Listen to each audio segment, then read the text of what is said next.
Bush and me here. We're here in Baltimore this week. Last week we were down in New Orleans and then NOLA. No, it wasn't so good though, was it? It was not. I had a different outcome that I had in my head, but we're in Baltimore this week.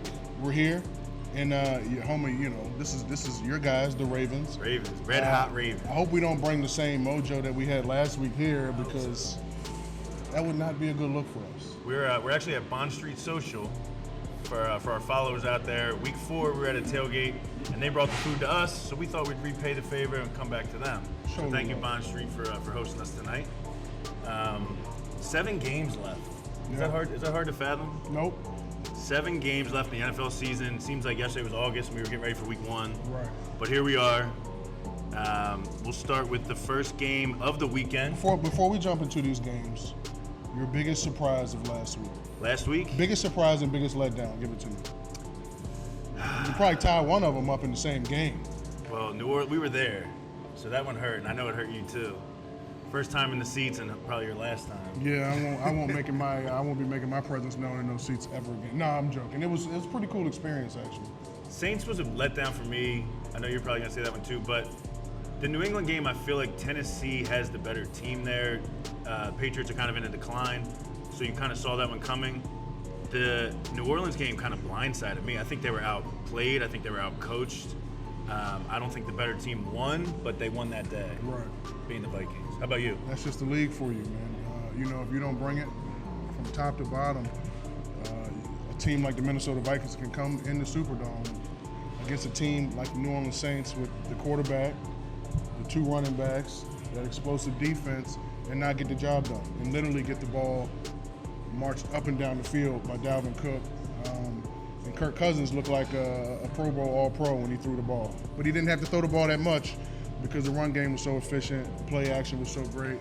So he didn't really drop back that many times, Yeah. So I'm definitely going to go with the New Orleans Saints as my biggest, I guess you could say letdown, obviously, because that is my squad. But I had them in the Super Bowl, man.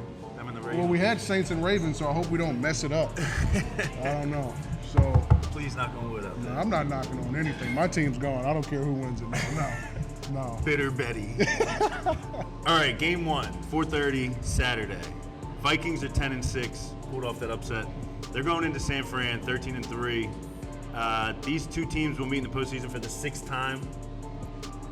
Most recently in 1997. 49ers hold a 4-1 advantage right now over Minnesota. The 49ers have won at least one playoff game in 13 of their last 15 appearances. So they would have to win this weekend to keep that up. Who do you like in this game, Jamal? This is a tough one. Can the Vikings go to another? I'm not going to say this is a tough environment to play, but they already took down one 13-3 team. Can they do it again? Can the offensive line of the Minnesota Vikings carry over that game from the New Orleans Saints to the San Francisco 49ers? Because with me, that's where it's going to start. It's going to start in the trenches with the O-line, the D-line. All 5 guys will have to be in sync because they ran the ball so well last week with the outside zone to the tight end and away from the tight end. What's your biggest matchup? I think I just told you. The O-line? The O-line. I mean, because look, you know who the 49ers have on defense, that defensive line. Bosa, Yep. Buckner, Yep. Armstead. Sheldon Day. Yeah, they're pretty solid in your linebacker core, but you got a good tackler. So I don't really know. You got a good tackler in Richard Sherman. So I don't really know if that outside zone is going to work too much because you have good people on the edge. They're just going to have to stay with it. Vikings will have to stay with it every single play. They're going to have to get after Jimmy Garoppolo, but I think this is the 49ers game because, look, they had a bye week. They should be fresh. The Vikings should be beat up a little bit. They're traveling all over the place. You feel me? They're traveling all over the place. The one thing they always say on divisional round week is don't get too caught up in what you saw last week because all these teams have a bye for a reason. True. Right? They're 13-3. The Niners have looked great all year. I mean, they had to wait till the last week of the season to lock up this number 1 seed, but they're a pretty damn good football team. They're a really good football team. I'm going to go with the 49ers. I mean, I did kind of hype the Vikings up. You did. So if they do win, that is the reason that the Vikings will win. Spread 7. They gonna win by 7? I got them pulling it out by 10. 10? I got them pulling it out by 10, but that's all on Jimmy Garoppolo, man. Who do you have?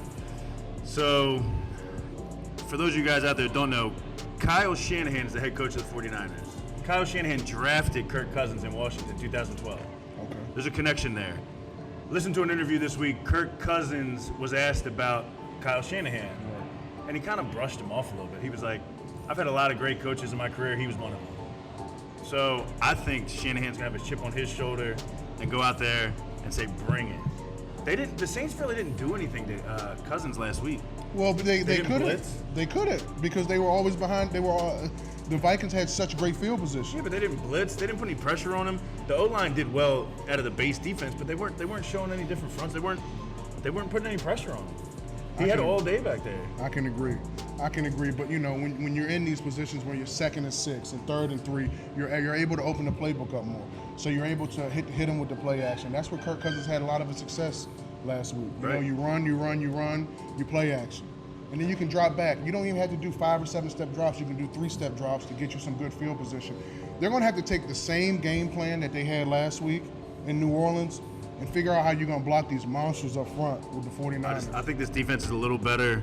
Adam Thielen did return back to his old self. He fumbled on that first drive, but then he had 7 catches, 129 yards, and that big over-the-shoulder catch in overtime. We all saw it. You don't have to. So I think Thielen's there for him, but they're going to put pressure on Cousins. My X factor is going to be Robert Saleh, defensive coordinator for the 49ers. He was with the Legion of Boom from 2011, 2013, so he comes over with that. I think they're going to there's 3 keys that they're going to do to shut down this Vikings offense that looked great last week.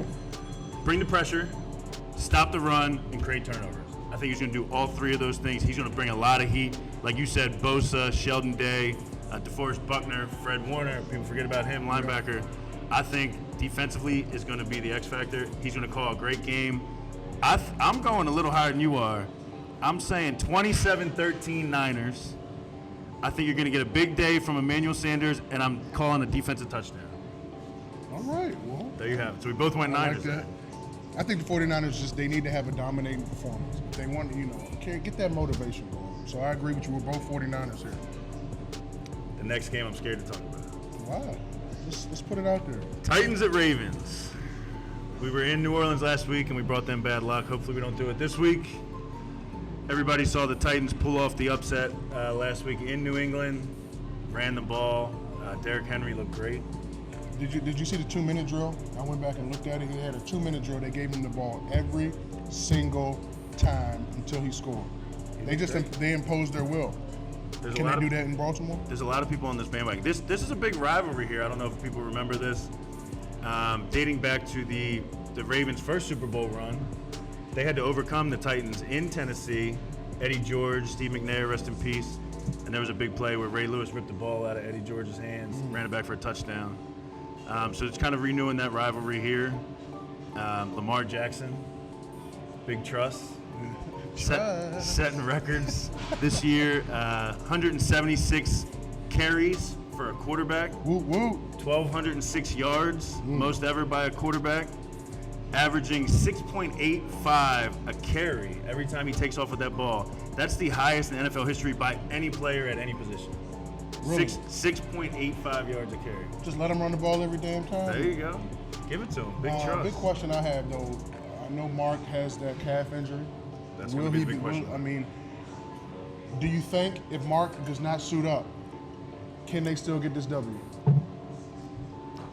One word answer, yes. This week, I think they can. The Titans are good. They're an upcoming team. But I think with Justice Hill and Gus Edwards, I think they're good enough. They've had enough experience with this to get through this week. If they're playing Kansas City, maybe my answer is different. But obviously, we want Ingram on the field. But I don't think we need him to beat Tennessee. The offense is explosive enough. And I talked to my buddy who used to be a scout for the Ravens. It appears that Baltimore has a playbook that they haven't even touched yet. Is that right? Yes. So they're going to open it up more. There's no film on that playbook, obviously, so be ready for some surprises out there. I don't think they need Ingram to win the game. How can the Tennessee Titans make this a competitive game? Well, I think you got to go Derrick Henry, right? Yeah. Follow the playbook from last week, but I think it's a little different because last week, Derrick Henry had 34 carries for 182 yards. Wow. The week before that, he had 32 carries to clinch a playoff berth in Houston. Right. He's never had over 30 carries the entire season. So now you're giving him 2 weeks in a row.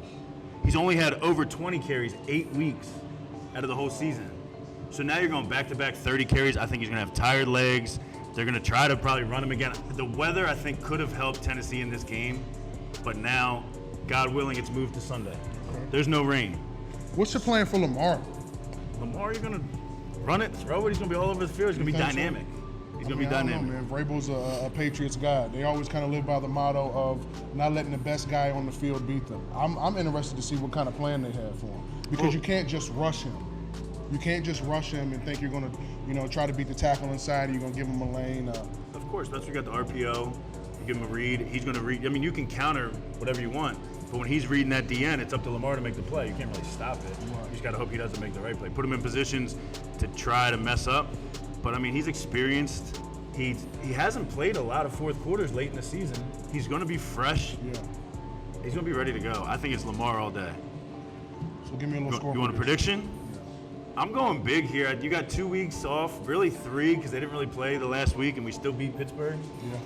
I'm going 30-13, and that 13 might be favorable because you're going to put the ball in Tannehill's hand to try to win the game. I think Derrick Henry's got tired legs, like I said. 2 weeks in a row with 30 carries. I don't think you guys know how much that really means to a running back in the NFL right now. That's a lot of hits that he's taking.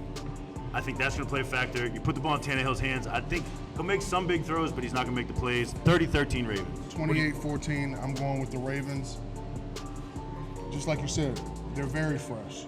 Derrick Henry's been running all over the damn field. Everywhere. But he's been doing it. He's been doing it well.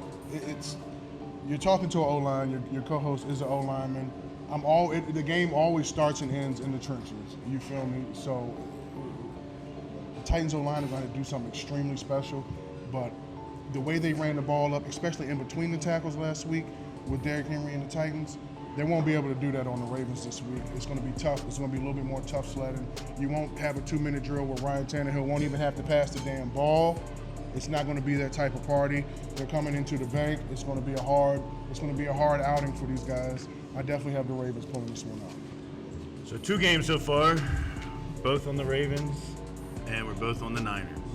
You want to take a little break? A little drink break? Take a little break. It's Friday night in Baltimore. We'll grab a drink. We'll get into Sunday's games after this. We'll be right back.